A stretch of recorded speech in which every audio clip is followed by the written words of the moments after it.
My name is Eric Ernst. I'm a project manager with Tyler Technologies. What we've been doing here today is working with the Hidalgo staff to ask some questions, gather information so we can put together what's called an implementation plan.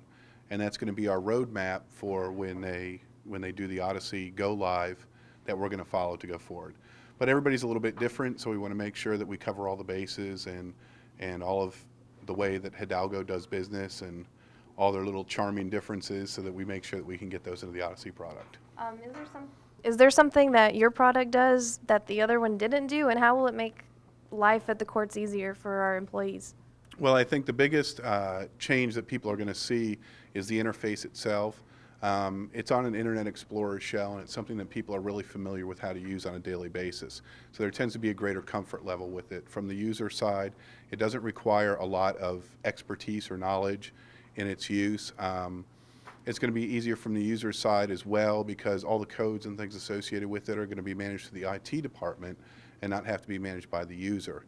There's a lot of new functionality in there, as we saw today when we were doing some demos throughout.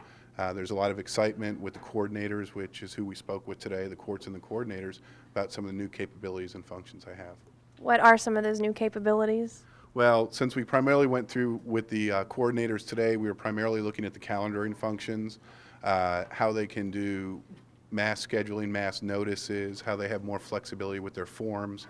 What we're trying to do is make their jobs easier and make the courts run more efficiently. They're getting busier every day, unfortunately. They're not getting slower, so we're just trying to make their lives a little bit easier.